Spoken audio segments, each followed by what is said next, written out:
Hello दोस्तों, आप सभी का स्वागत है आपके अपने YouTube channel Jitendra MR study पर। दोस्तों, मैं हूं जितेंद्र एमआर यादव। आज हम लोग साझेदारी यानी पार्टनरशिप का पार्ट 5 देखेंगे। अगर आप पार्ट 4 तक यानी 4 तक नहीं देखे हैं तो डिस्क्रिप्शन में लिंक दिया गया है, वहां से आप जाकर देख सकते हैं। तो देखिए, तो ए किसी व्यापार में 600 रुपया निवेश करता है। 3 महीना बाद बी उसी व्यापार में 300 रुपया निवेश करता है। व्यापार प्रारंभ होने के 6 माह बाद वे क्रमशः 300 रुपये पुनः लगाते हैं और 18 माह बाद वे 375 रुपया लाभ प्राप्त करते हैं। तो बताइए कि ए को लाभ में कितना प्राप्त होगा।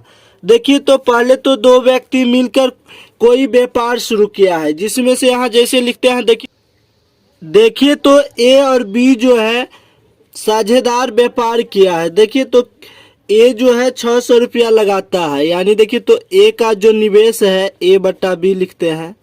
ए का निवेश 600 और 6 माह के लिए व्यापार करता है।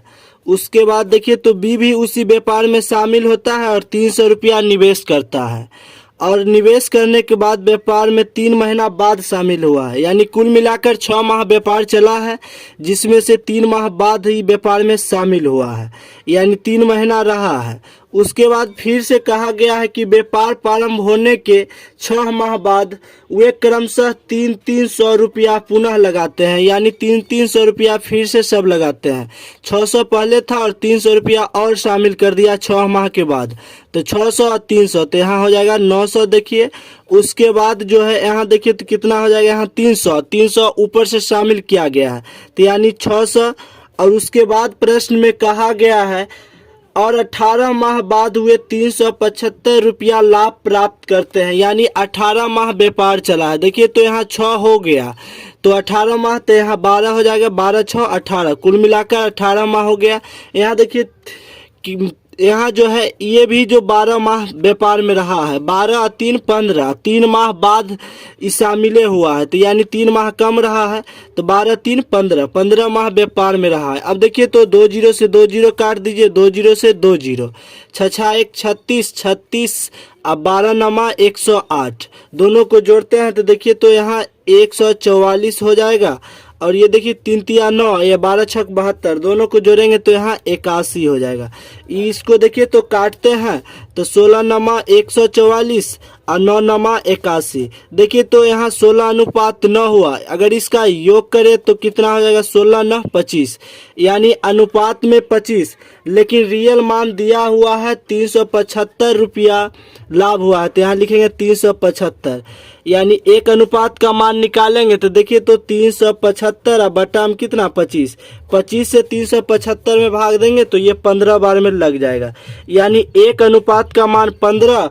तो प्रश्न में कहा गया है ए को लाभ में कितना प्राप्त होगा। देखिए तो ये जो है ए अनुपात बी, यानी ए का अनुपात 16, बी का अनुपात 9, 1 अनुपात का मान 15, तो ए का लाभ निकालना है तो 16 गुना 15, 16 गुना 15 करेंगे तो ये जो हो जाता है 240 रुपया ए को लाभ प्राप्त होगा, जो कि ऑप्शन नंबर 4 में दिया हुआ है।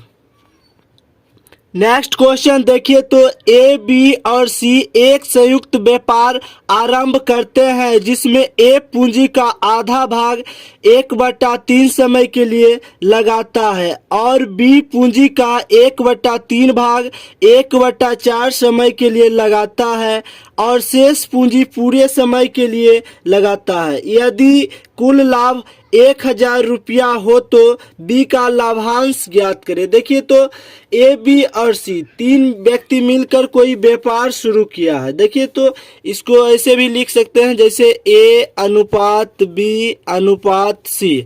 अब देखिए तो ए का पूंजी का अनुपात दिया हुआ है, ए का पूंजी का यहाँ भिन्न में दिया हुआ है। देखिए तो ए पूंजी का आधा भाग, तो देखिए तो आधा भाग मतलब 1/2, 1/3 समय के लिए, तो लिखेंगे 1/3। देखिए तो ए का पूंजी गुना ए का समय, अब बी का पूंजी, तो बी का पूंजी दिया हुआ है 1/3, और बी का समय दिया हुआ है 1/4। अब सी का पूंजी और सी का समय निकालना है। देखिए तो ए का पूंजी 1/2 है और एक बी का पूंजी जो है 1/3 है। अगर दोनों को जोड़ते हैं तो यहाँ देखिए तो ए का पूंजी 1/2 प्लस बी का पूंजी 1/3। अगर दोनों को जोड़ते हैं तो ये 3 दू का लघुत्तम 6 हो जाएगा। 6 हुआ तो देखिए तो 3 एकम 2 से अगर 6 में भाग देंगे तो 2 तिया 6 तो 3 एकम 3 हो जाएगा प्लस 3 दूनी 6 तो 2 एकम 2 यानी 5/6 हो गया। यानी 5/6 जो है वितरण हो चुका है। अगर शेष निकालेंगे तो क्या करना है, नीचे से ऊपर घटा लीजिए। नीचे वाला संख्या में से ऊपर में घटा देना है। 6 में से 5 घटेगा तो यानी 1 हो जाएगा। नीचे जो संख्या है वही लिख देना है। यानी शेष जो है 1/6 हो जाएगा। शेष जो है 1/6 यानी सी का पूंजी जो होगा 1/6। अब पूरे समय के लिए लगाता है यानी कि पूरे समय यानी प्रतिशत में 100 अंक में 1 हो जाएगा। देखिए तो अब आपको क्या करना है, 1 गुना 1 तो 1 हो जाएगा, 3 दूनी 6 हो जाएगा। अनुपात 1 गुना 1 और 3 गुना 4 तो यहाँ 12 हो जाएगा। अनुपात देखिए तो 1 गुना 1 यहाँ क्या हो जाएगा, 6 हो जाएगा। नीचे 6 है तो नीचे 6। अब क्या करना है, इसको देखिए तो 6 12 6 का एलसीएम निकालेंगे। एलसीएम निकालेंगे तो देखिए तो 6 12 6 का एलसीएम अगर निकालते हैं तो देखिए तो ये 12 हो जाएगा। अगर 6 से भाग देंगे 12 में तो 6 दूनी 12, 2 एकम 2। देखिए तो अनुपात 2, 12 एकम 12 तो 1 एकम 1। देखिए तो 6 एकम 6 दूनी 12 तो 6 दूनी 12 तो 2 एकम 2 यानी 2 हो जाएगा। यानी 6 से 12 में भाग देंगे तो भागफल 2 प्राप्त होगा और 2 को 1 से गुना करेंगे तो 2 हो जाएगा। देखिए तो अगर सबको अनुपात में योग करेंगे तो कितना हो जाता है, 2 2 4 1 5, अनुपात में 5। लेकिन रियल मान दिया हुआ है 1000 रुपया। देखिए तो एक अनुपात का अगर मान निकालते हैं, एक अनुपात का मान निकालेंगे तो 1000/5 यानी कि 200 हो जाएगा। एक अनुपात का मान 200, एक अनुपात का मान 200। तो प्रश्न में कहा गया तो बी का लाभांश ज्ञात करें। बी का एक अनुपात का मान 200 तो बी का लाभांश देखिए अनुपात में 1 है तो 1 गुना 200 करेंगे डेट इज 200 रुपया हो जाएगा। यानी बी का लाभांश 200 रुपया जो कि ऑप्शन नंबर 2 में दिया हुआ है। नेक्स्ट क्वेश्चन देखिए तो ए बी और सी तीनों मिलकर एक वीडियो कैसेट को 1 सप्ताह के लिए 350 रुपया में किराए पर लेते हैं। अगर वे इसका उपयोग क्रमशः 6 घंटे 10 घंटे और 12 घंटे किए हो तो बताए कि सी को कितना किराया अदा करना होगा।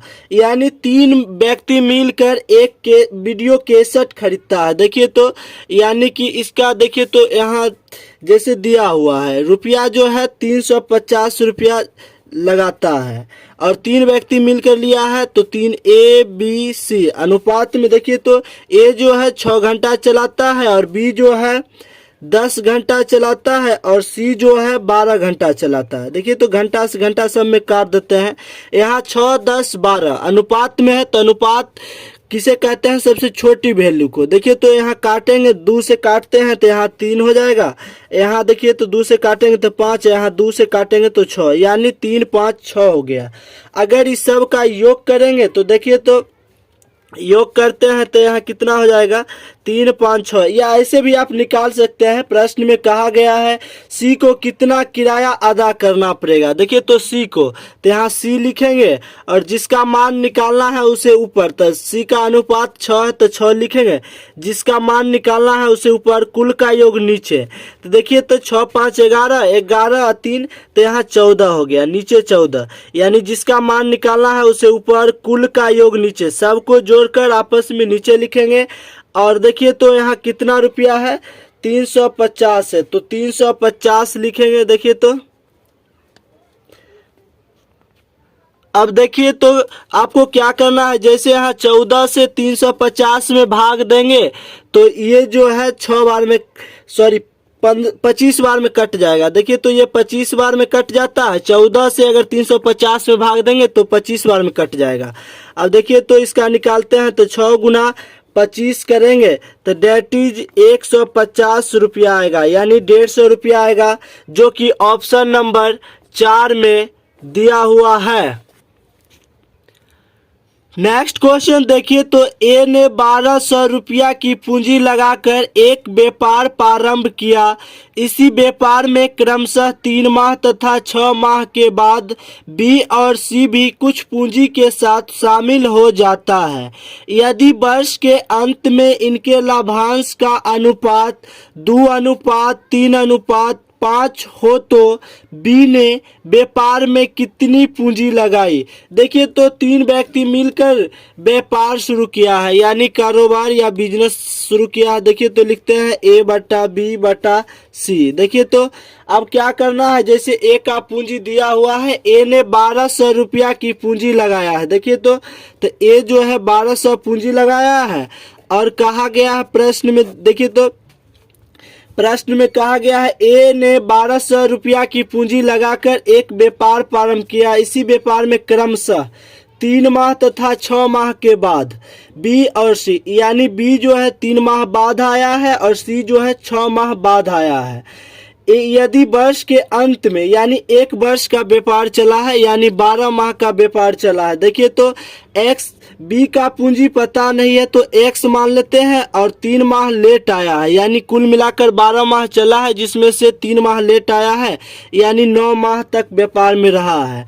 उसी प्रकार देखिए तो 6 माह के बाद सी भी आया है, यानी कि देखिए तो कुल मिलाकर 12 माह चला, जिसमें 6 माह बाद आया है कौन, सी। तो 12 में से 6 घटाएंगे तो 6, यानी 6 माह रहा है। इसको सी का पूंजी को OI मान लेते हैं। अब देखिए तो सब का जो है लाभांश का अनुपात दिया हुआ है, यानी लाभांश का अनुपात 2:3:5। देखिए तो 2/3/5 लिख दिए हैं। तो प्रश्न में कहा गया है बी ने व्यापार में कितनी पूंजी लगाई। तो देखिए तो बी का बात हो रहा है, तो ए बी को हल कर लेंगे, निकल जाएगा। अगर सी का बात करता तो ए सी को निकाल लेते हैं। तो देखिए तो बी का निकालना है तो ए बी को देखते हैं। देखिए तो A/B। तो आपको क्या करना है, यहाँ देखिए तो 1200 गुना 12 और नीचे है x गुना 9 और ये देखिए 2/3, यानी कि ए अनुपात बी, दोनों का मान लिख के बना रहे हैं। अगर सी का मान पूछता तो ए अनुपात सी का मान लिखते। देखिए तो ये 2 से अगर इसमें भाग देते हैं 12 में तो ये 6 बार में कट जाता है। अब देखिए तो यहाँ 3 तिया 9, 3 चौक 12, यानी कि देखिए तो 400 हो गया। अब आपको क्या करना है, जैसे यहाँ x को x गुना करेंगे तो यहाँ देखिए तो x हो जाएगा और 400 को 6 से गुना करेंगे तो ये 2400 हो जाएगा, यानी कि 2400 हो जाएगा। यानी बी की पूंजी 2400, जो कि ऑप्शन नंबर 1 में दिया हुआ है, यानी कि बी की पूंजी 2400। इसी प्रकार अगर सी की पूंजी पूछे तो आपको क्या करना है, A/C को लिख के हल करना है, OI बराबर मान निकल जाएगा, यानी कि बी की पूंजी 2400, जो कि ऑप्शन नंबर 1 में दिया हुआ है। वीडियो अच्छा लगे तो लाइक, शेयर, कमेंट्स और सब्सक्राइब जरूर कीजिए। मिलते हैं फिर किसी नेक्स्ट वीडियो में, तब तक के लिए धन्यवाद।